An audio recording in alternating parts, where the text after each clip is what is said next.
পশ্চিমবঙ্গের জেলায় জেলায় প্রচণ্ড বৃষ্টির পূর্বাভাস ছিল নিম্নচাপের জন্য, কিন্তু সেই নিম্নচাপের যা আপডেট রয়েছে তাতে বিরাট পরিবর্তন এসেছে। নিম্নচাপ বাঁক নিয়েছে পুরোপুরি উড়িষ্যার দিকে, যদিও সেটা উত্তর পশ্চিম দিকে সরবে আগামী 2 দিনের মধ্যে। তো যা আপডেট রয়েছে, উড়িষ্যাতেই লাল সতর্কবার্তা রয়েছে, প্রবল বৃষ্টি চলছে এবং চলবে আগামীকালও।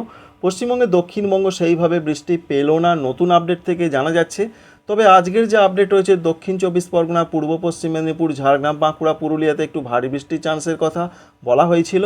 তবে রাতের দিকে সেই বৃষ্টি আর সেইভাবে দেখা যাচ্ছে না। আপনাদের ওদিকে বৃষ্টি হয়েছে কিনা অবশ্যই কমেন্ট করতে ভুলবেন না। অন্যদিকে আগামীকাল বৃষ্টির সম্ভাবনা আরও কমছে দক্ষিণবঙ্গের জেলাগুলোতে। নিম্নচাপ উড়িষ্যাতেই বৃষ্টি দিচ্ছে। যে আপডেট আমরা পাচ্ছি, ঝাড়গ্রাম, বাঁকুড়া, পুরুলিয়াতে আগামীকাল শুক্রবার 2-1 জায়গায় একটু ভারী বৃষ্টি হতে পারে।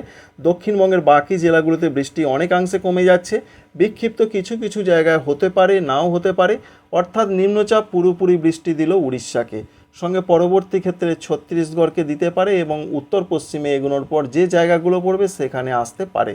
এর কারণ হিসাবে যেটা জানা যাচ্ছে যে নিম্নচাপের বাঁক, সঙ্গে নিম্নচাপটা উত্তর পশ্চিম বঙ্গোপসাগর, উড়িষ্যা এবং পশ্চিমবঙ্গ ঘেঁষে অবস্থান করছিল।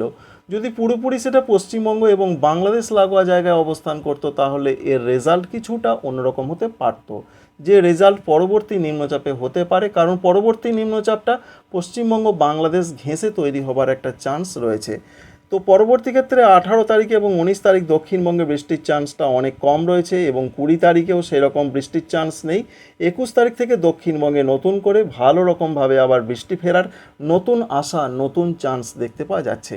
তবে এই বৃষ্টি কতটা হবে এখনই কিন্তু বলা সম্ভব নয়। তবে এটা আপনাদের জানাতে পারি যে 21 তারিখ, 22 তারিখ, 23 তারিখ আবার দক্ষিণবঙ্গ বেশ কিছুটা বৃষ্টি পেতে পারে, কারণ রয়েছে আবার একটি নতুন নিম্নচাপ। উত্তরবঙ্গের পরিস্থিতি যা ছিল তাতে বিরাট চেঞ্জ বা বদল হয়নি, উপরন্তু বৃষ্টির সম্ভাবনা আরও বেড়েছে।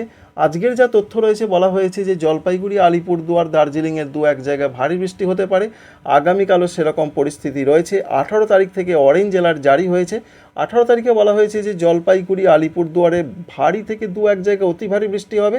সঙ্গে যা তথ্য রয়েছে, 19 তারিখের দিকে অরেঞ্জ অ্যালার্ট জারি ছিল এবং রয়েছে, বিশেষ করে দার্জিলিং, সঙ্গে রয়েছে কালিম্পং, জলপাইগুড়ি, আলিপুরদুয়ার, 4 জেলাতে ভারী থেকে অতি ভারী বৃষ্টি। কুচবিহার এবং কালিম্পংয়ে ভারী, অতি ভারী বৃষ্টি হতে পারে 2-1 জায়গায়। তবে বিশেষ করে আলিপুরদুয়ার, জলপাইগুড়ি, দার্জিলিংয়ে অতি ভারী থেকেও এক্সট্রিমলি পর্যায়ে বৃষ্টি হতে পারে, এমনটা চান্স রয়েছে 19 এবং 20 তারিখের দিকে। উত্তর দিনাজপুর, দক্ষিণ দিনাজপুর, মালদাতে হালকা মাঝারি বৃষ্টি 19 তারিখে। 20 তারিখের যা খবর রয়েছে, 20 তারিখে দার্জিলিং, কালিম্পং, জলপাইগুড়ি, কুচবিহার, আলিপুরদুয়ারে ভারী থেকে অতি ভারী বৃষ্টি, অরেঞ্জ অ্যালার্ট জারি থাকছে। উত্তর দিনাজপুরও ভারী বৃষ্টি। দক্ষিণ দিনাজপুর, মালদার যে আপডেট রয়েছে সেখানে হালকা মাঝারি বৃষ্টি হতে পারে। এবং 21 তারিখেও বিক্ষিপ্ত ভারী বৃষ্টি চলবে উত্তরবঙ্গের ওপরের জেলাগুলো, নিচের জেলাগুলোতে হালকা মাঝারি। 22 তারিখ থেকে বৃষ্টির কিছুটা বিরতি হতে পারে। এই রয়েছে সারা পশ্চিমবঙ্গের ক্ষেত্রে এই মুহূর্তের আপডেট।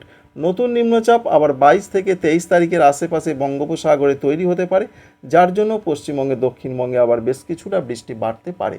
আপডেটটি ছিল এই পর্যন্তই।